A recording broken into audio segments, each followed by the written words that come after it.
Hey guys, George back with another video. Today we're talking about how to get more Spotify plays and followers.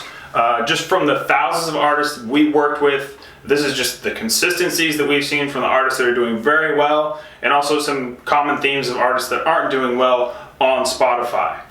So I'm going to get right into it. Here's my top 10 how to get more plays on Spotify. So number one is going to be consistency. So you've been creating music and you've got to a point where you're ready to release that music and put it out in the world. You have one song you think is amazing and it's ready to go. That's great. Before you release that song, you need to think about how you're going to follow that up and what your strategy is going to be moving forward for releasing records and continuing to feed your potential fans. So instead of just putting that one song out there, how many records can you create in the next 2 months, 6 months, a year? Map that plan out and stick to that, because you'll notice a lot of artists on Spotify, the ones that are doing well, they have a high frequency of releases. That's just the name of the game. It drives more consumption and gives you more chances to have a hit. So, gotta be consistent. I've seen a lot of artists, they put out their first song, it does great, they start gaining fans, they've got nothing to follow it up with. So they've got pressure from, feeling to live up to that first record. And then even worse, if a label gets interested, the label's going to meet with you and say, hey, we're ready to start. We love this song. What else do you have? Thinking you have at least 3, 4, 5 songs ready to go. You have nothing.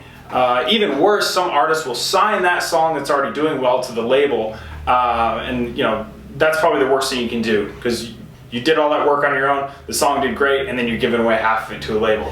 So number one is be consistency. Have a release strategy, map it out, and stay consistent with that. Don't just put one record out and then cross your fingers it pops off. Have a strategy and stick to those release dates. Number two is going to be a strong start. So it's got to pop off from the very beginning. And this is just kind of like the streaming world, right? If you think about someone that's listening to a playlist and they're going through and they hear your song and it's got this long drawn out intro, there's a lot of people that are just going to skip that song before it even gets to the meat of the song, or what you consider the good part. So that's very important. Obviously this varies in different types of genres, but if you're trying to make pop, hip hop, or commercial viable music, you need to shorten up that intro and get to the meat of the song. Engage that listener straight away. This kind of piggybacks off of the last one. Songs are getting shorter with streaming consumption, and it just makes sense. The shorter the song, the more times that person's going to stream that song over and over again, and that's how you get paid on Spotify, right? You get paid per streams. So obviously this isn't every single genre out there. There's a lot of electronic songs I like that are 6, 7, 8 minutes long, and that's cool. That's how they're supposed to be. But if you're, a pop producer, or you're, really looking to get massive amounts of fans, you need to shorten that song a little bit. It doesn't need to be 1 minute 30 seconds long like some of the major labels are doing, but just trim the fat, keep the best parts, and keep it short. Number 4 is going to be what I call S4A, Spotify for Artists. And this one's super important, and I've seen people that have thousands of followers on Spotify, which is guaranteed real estate if we're using Spotify for Artists correctly to get in those followers' release radar. So the Spotify for Artists pitching form, obviously there's a very, very, very, very small chance you're ever going to get any editorial support on Spotify. But the way to increase that is really take that time when you're setting up that release, make sure it's ready to go out to the editorial team, and really take your time filling out that form, filling in the mood, all of those different tags, all the genre tags that go with your record is very important, because if your song starts taking off organically, someone's actually going to look at that form and hopefully make it very easy for them to put you in the correct playlist where your record's going to do extremely well. So Spotify for Artists, super important. Number 5 is distribution, friends. So everyone has to use a distributor or a label to get their music onto Spotify.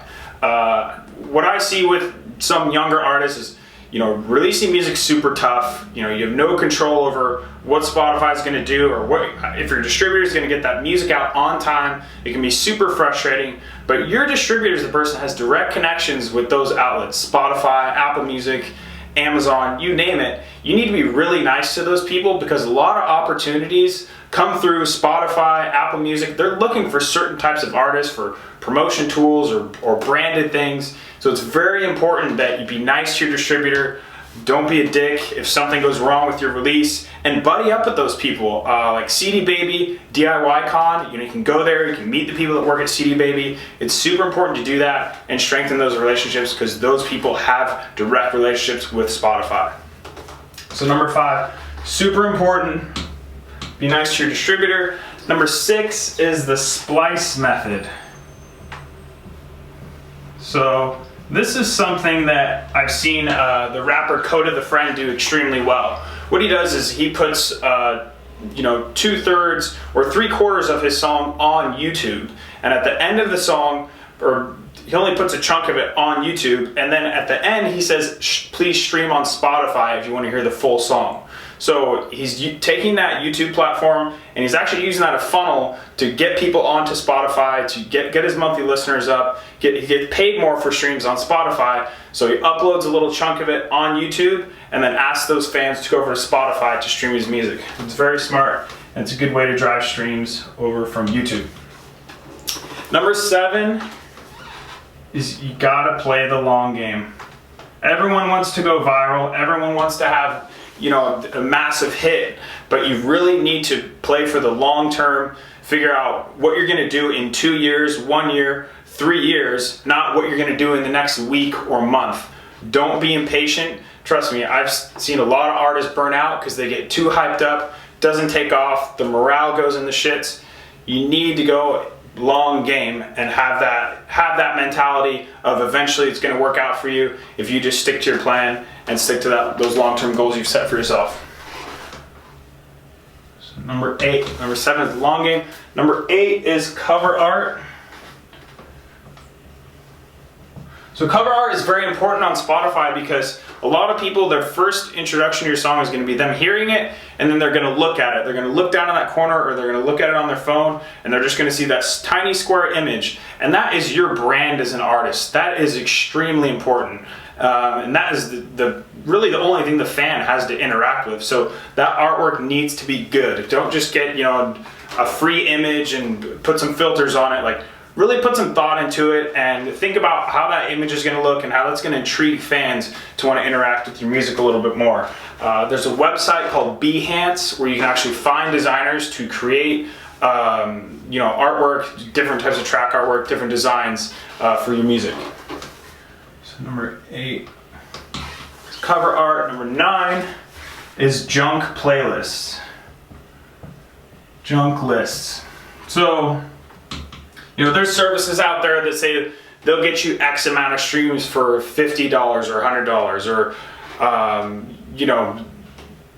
they're just junk. They're either bot streamed. Are they going to get you some numbers initially? Maybe. But that doesn't drive anything long term. That's all very short term thinking, and that some of those playlists can also get you actually kicked off of Spotify. So stay away from junk playlists. If you want to get on playlists, stick with a company like Playlist Push that has verified, very strict vetting process for the playlist curators they let into their network. That's not going to get you trouble and is going to organically build you an audience for that long-term vision you have for your career. So stay away from those junk playlists. Number 10 is going to be social. So I've seen a lot of artists that are still not doing this. Link in bio should be Spotify.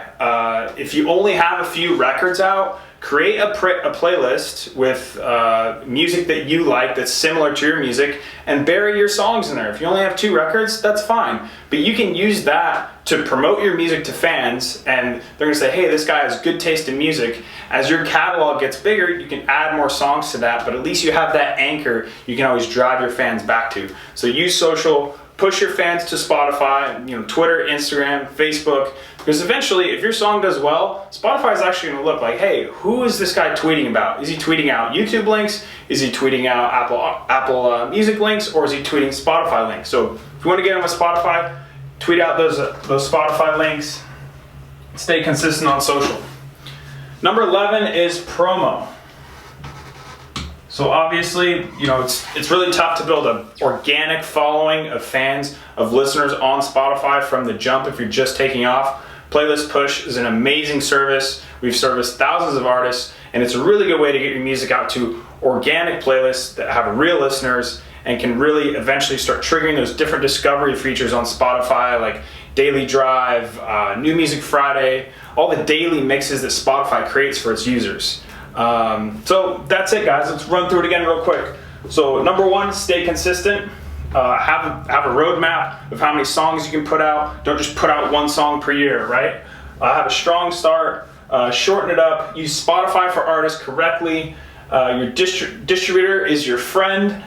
Use the Splice Method from YouTube, short version on YouTube. Drive them over to Spotify. Play the long game. Have awesome cover art. Stay away from those junk playlists. Be consistent on social. Get those Spotify links out to your fans. And promote your music. Well, that's it, guys. Thanks for tuning in. I'll also link, I did a full blog post about this. I'll link that in the description. But thanks for tuning in, and please like this video if you enjoyed it. Thanks. I'm too busy manifesting.